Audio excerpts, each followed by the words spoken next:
आज आपण बघणार आहोत, मुलं जेव्हा स्कूलवरून येतात तर त्यांच्या छोट्याशा दुपारच्या नाश्त्यासाठी आपण काय बनवावं. तर खूप वेळा जेव्हा काही नसतं ना, तर आपण मॅगी किंवा बिस्किट वगैरे मुलांना देत असतो. तर कृपया करून असं काही करू नका. ज्या गोष्टी घरी आपण बनवलेल्या आहे, आपल्या हाताने बनवलेल्या त्या द्या. मॅगीत कधीतरी किंचित कधीतरी मुलांचा हट्ट असेल तर ठीक आहे. पण नेहमी नेहमी मॅगी वगैरे किंवा जंक फूड वगैरे ह्या सगळ्या गोष्टी ना, जेवढ्या होतील तेवढ्या टाळण्याचा प्रयत्न करावा. तर आजच्या व्हिडिओमध्ये तुम्हाला एक साधी सिंपल खिचडी मी दाखवणार आहे, जी मुलांसाठी छान म्हणजे त्यांना तर तुम्ही द्याल तर ते वेगळ्या पद्धतीने जर बनवली तर ते नक्की खातील. तर इथं मी कांदा, लसूण, जिरं, मोहरी व आलं लसूणची पेस्ट टाकून घेतली आहे. आणि त्याच्यानंतर आज आपण जो असा गीर होतो भात, म्हणजे लगेच मऊ होतो असा भात घेणार आहे, जे की आपण खीर वगैरे बनवतो त्याला यूज करतो. तर गीर होणारा जो भात आहे, तर त्याची आज आपण खिचडी बनवणार आहोत. बासमती म्हणजे ह्याचं बिर्याणीचं वगैरे नाही घ्यायचं, साधा भात घ्यायचा आहे आपल्याला, तांदूळ. आणि त्याच्यानंतर अशा प्रकारे आपण छानपैकी मुलांसाठी दुपारच्या वेळेस त्यांना काहीतरी नाश्त्याला देण्यासाठी खिचडी बनवणार आहोत.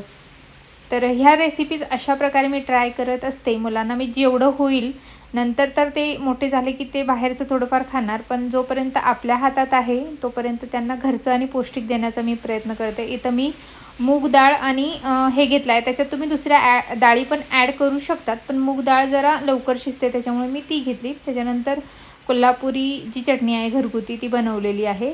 त्याच्यानंतर हळदी, ह्या सगळ्या गोष्टी घरगुती आहेत. याच्यात तुम्ही जर तुमची मुलं खात असतील तर हिरवी मिरचीसुद्धा ॲड करू शकता. पण मग हिरवी मिरची जर अशी तोंडात वगैरे आली तर मुलांना जरा स्पायसी वगैरे लागते, त्याच्यामुळं मुलं खाण्यास कंटाळा करतात. त्याच्यामुळे मी हेच चटणी टाकली आहे, लाल चटणी. तर सगळं जेवढं होईल तेवढं घरगुती देण्याचा प्रयत्न करा. आपण जरासा कंटाळा केला ना, तर मुलांचं म्हणजे आरोग्य धोक्यात येऊ शकतो. बाहेरच्या गोष्टी देणं टाळाव्या. जेवढं होईल तेवढं. माझ्या परीनं तर मी ते प्रयत्न करतच असते, की जेवढं त्यांना होईल तेवढं मी घरचंच देण्याचा प्रयत्न करते.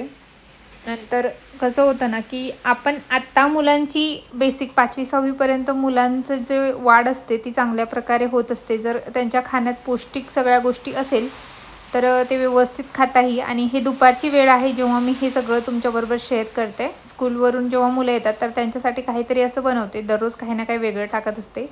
तर हे शेंगदाणे आहे. शेंगदाणी पण घरची आहे, गावाकडून आणलेली मी.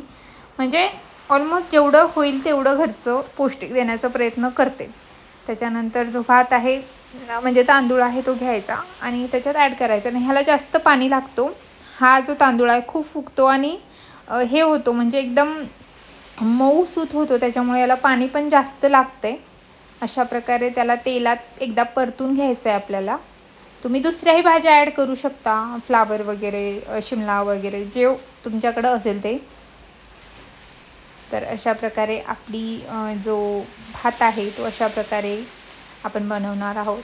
त्याला तुम्ही खिचडी सांगू शकतात किंवा मऊसूत भात असंही सांगू शकता.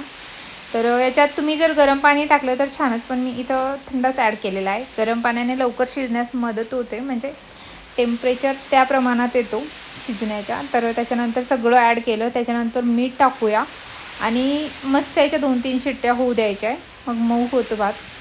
भाताच्या दुपटीने मी इथं पाणी घेतलं आहे, म्हणजे थोडं जास्तच घेतलं आहे कारण मऊ आपल्याला भात पाहिजे त्याच्यामुळं. अशा प्रकारे एरवी जे आपण भात बनवतो त्याच्यात एवढं पाणी नसतं, पण ह्याला थोडं जास्तच लागतं आहे.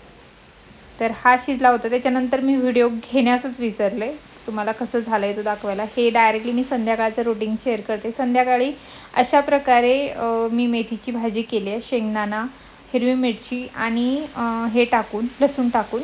त्याच्यानंतर भाकरी.